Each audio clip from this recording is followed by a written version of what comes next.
In today's video, I'll be showing you guys a beginner introduction into Codex and how you can actually use this to get work done with no technical skills required.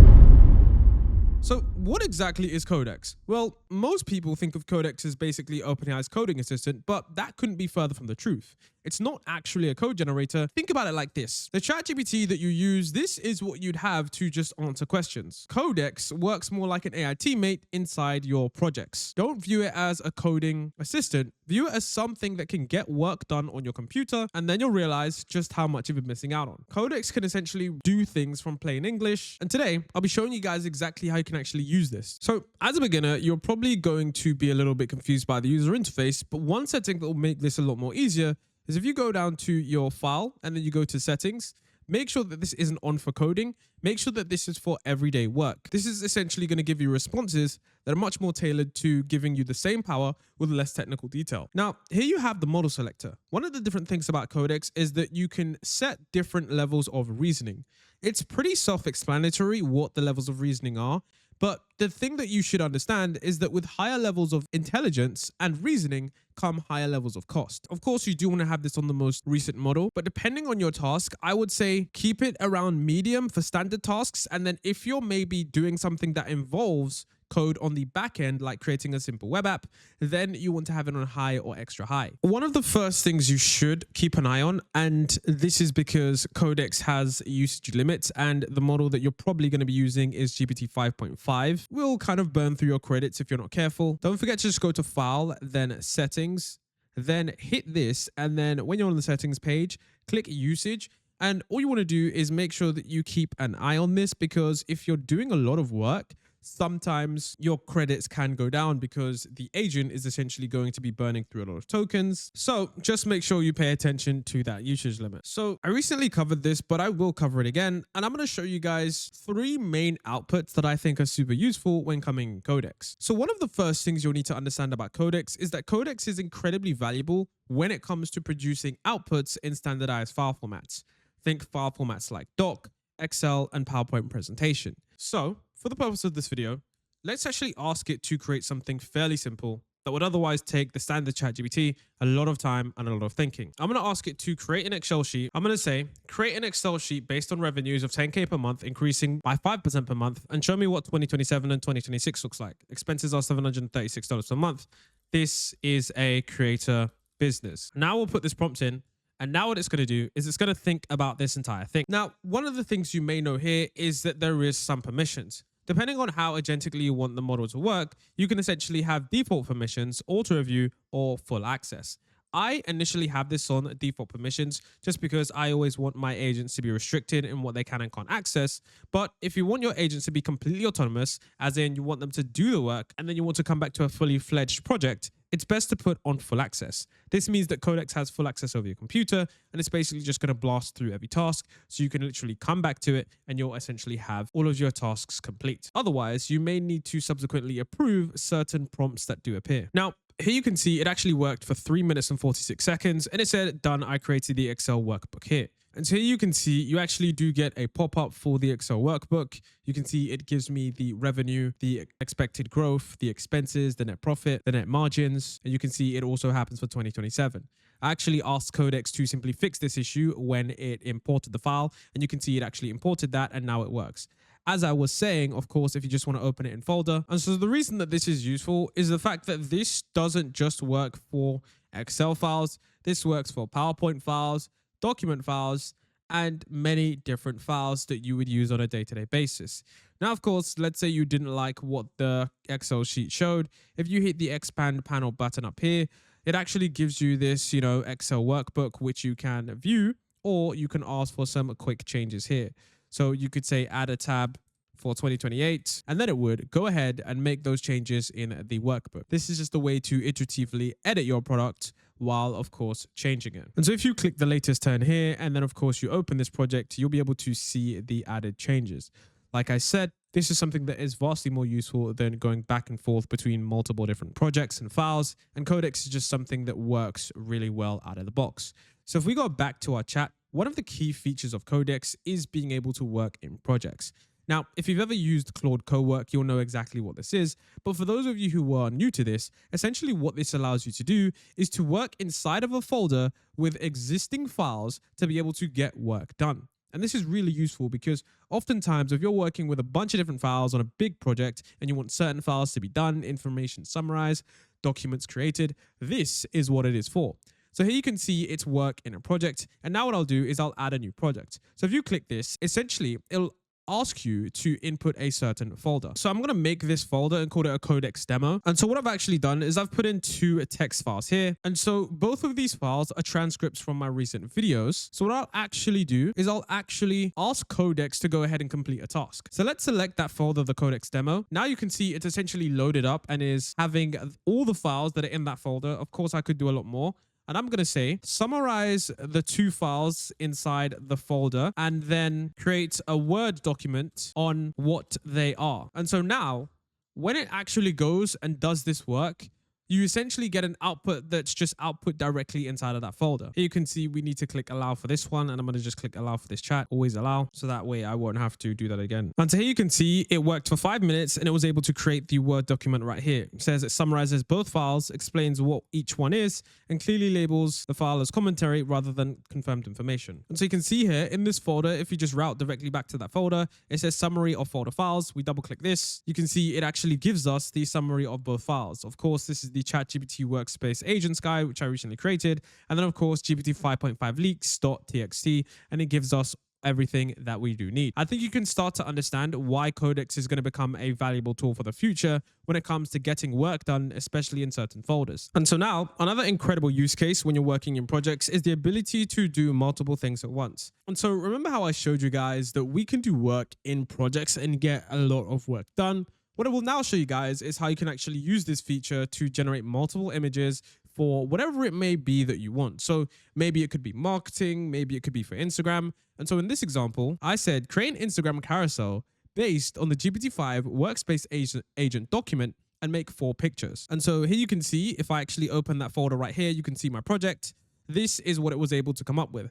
At first, it actually created some very basic HTML slides, which are still good. You know, there's still images that you can use. Of course, if I wanted to, I could have had them in my own brand design, but these are images that I, of course, can literally see right here. So if you literally go into the folder, you can literally see that they have all of these images right here. And that literally only took 5 minutes, and it was already based on the Word document that I had in my folder. And so, I mean, when you think about the fact that you can say, okay, I already have a script, turn this into an Instagram carousel, and you can see right here, I actually said do it again, but with image generation instead. You can see I actually created even better images. You can see here, this is super high quality. This one right here, super high quality. This one right here, super high quality. And then this one right here, super high quality as well. So with all of these images, 4 separate images, it took around 5 minutes, and I didn't have to do any of the prompting. I didn't have to upload any new files. This is just a much more efficient way, because maybe you're already working on something, and after finishing that work, this is going to be something that is just much more effective. And so the point I'm trying to make to you guys is that when you're working in projects and working in folders, you can essentially ask AI to do a lot more. And so I think it's very clear to show you guys that even as a beginner, even if you ask it for simple tasks, it can execute those tasks in a way that is super useful for you. This is essentially just something for social media. You could, of course, do this for maybe your YouTube thumbnails. You could, of course, do this maybe for different platforms like LinkedIn or Twitter. But I wanted to show you guys another one of the ways that this is able to generate images, and not just have ChatGPT generate one, but actually based on the files that are inside of your computer. And this is something that is super valuable and that I incorporate into my workflows. So now, let me show you guys another way that you can use Codex to get real work done in a way that is super useful. So if we go here and we click don't work in a project, now what we can do is we can actually connect this to certain platforms. So let's toggle the sidebar. Then let's go to the plugins tab. And then what we'll do is we'll then get the Gmail plugin, and then we'll just click install plugin. So now what we'll do is we'll essentially log into our Gmail and use this to respond to certain things. Right now, it's just going to go into our browser. I'm just going to connect this to an email that doesn't really have much listed on there. So now I'm currently just signing in with my Gmail. Let me allow this to just sign in. Then I'm just going to open this back in Codex. So now I can see this is basically linking up, and I can see that Gmail is connected. So now if I go into a new chat, essentially what I will be allowed to do is use this to do work in my emails. And here I'm going to ask it, what is the latest update with my late node workflow? And then I'm going to do and then I'm going to do Gmail. And this is where it can read and manage your email. Say my email, this is the email that I use to get notifications for a certain application. And so now that I've connected this to my Gmail, you can see here that it's able to go through my email, tell me what is urgent, tell me what needs attention soon, and tells me what is worth noting. Now, of course, other applications can do this as well, but I think that this is something that is rather useful considering that Codex can practically be your command center. You can ask it to check your emails, then maybe do a word summary on what that is, then get some of that data into Instagram carousels. Whatever you do want, Codex can really do. And I think this is completely underrated. And so if you're working in this constantly and you don't want to check your Gmail, you can of course use this to then generate some draft replies, and those draft replies will then actually be sitting in your Gmail. So this is why I say Codex is essentially an AI agent that can really do a lot more than most beginners think. Now, let's get on to the second part of Codex here, which is another part that I think is super useful that I take advantage of all the time. So if you hit the sidebar and then you come to automations, this is where you have automations that can run on a schedule to complete work for you every single day. So if you click new automation here, you can essentially either set up an automation by yourself or use a template. Now, if you use a template, there are basically some very basic ones here. I just set this for yourself because a lot of these ones are super code-based. So if we close this, what we can do is create a new automation. Then I can say marketing automation, and I can say, and we're going to do this in the Codex demo, and I can say every day or maybe weekly, I can say summarize the videos I worked on and what's new. So the reason that this could be useful for me is because let's say I'm working on a YouTube project and every week I want to know exactly what's going on. I can then summarize the videos I worked on and what's new. And then I create an automation, okay, that every Sunday at 9 a.m., it's actually going to do that. Now, what's really cool about this, and this is why I showed you guys just the Gmail, if we actually create a new automation, but let's say this is a marketing email automation, okay? And then let's say this is just a workspace. What I can do is I can say summarize the video topics I've worked on, and then I can say, then use Gmail, okay? Then I'm gonna do at Gmail, okay? Send the summary over to whatever email I want, okay? And this is why I say these kind of automations are super, super useful because they just allow you to get so much work done that you otherwise would have to do. Maybe every Friday you need to send a marketing report based on the work that you do within a certain folder. Maybe certain projects need to be completed to a certain standard and you need to email someone every week to say, okay, how is this? How is that? Or maybe it's going to be based on a certain brief of work that you've done inside the folder. So I would say this is something that you definitely need to be taking advantage on. Of course, you can actually add it to the folder like the Codex demo, and you can continue working in that folder, which is super, super useful. And of course, you can always set the reasoning levels here so that you don't burn through your credits faster than you need to be. So this is something that I think is super useful and that most people don't take advantage of. Of course, you can run this now, you can edit the automation, but just for the sake of this video, I will just go ahead and delete this automation because it is super, super useful. And so the next thing I want to show you guys is how you can actually use this to create certain projects, but not the typical long-winded technical coding project, but just stuff that allows you to make sense of the data in a way that's actually useful to you. So one of the things I wanted to understand was a graph between OpenAI and Anthropic's revenue rate and how that has actually been progressing over the recent times and years. And so I simply asked Codex to create a simple local web app, literally asked it to create a valuation that tracks it. Then of course, when you open this link, you can literally see here on the right-hand side, this gives you the effective funding rates, valuation rates, and you can see all of the events and updates. Now, of course, you could always search this and ask ChatGPT to do it, but I just feel like this is something that is super useful because not only in Codex are you able to get many different tasks done, a lot of these tasks can be automated and done on multiple chat windows. Here, I can literally see the different valuations. And of course, I could have made this a lot more detailed. The prompt I used was super basic. The best thing I do think that you as beginners need to understand is that if you're really trying to get a lot of work done, Codex is the place to be because you can essentially have multiple different tasks running concurrently rather than just asking ChatGPT for something and going back and forth. Now, one last thing I do want to show you guys before we end this Codex tutorial is going to be the skill feature.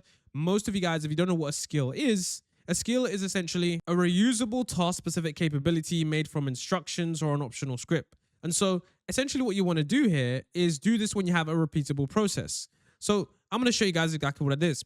So let's toggle the sidebar. Then let's go to plugins. then at the top right, it's kind of hard to see. If you click create and then you click create skill, here is where you can create or load skills that are essentially useful for repeatable things. So let's say you write emails in a certain way, or you wanted to write scripts in a certain way.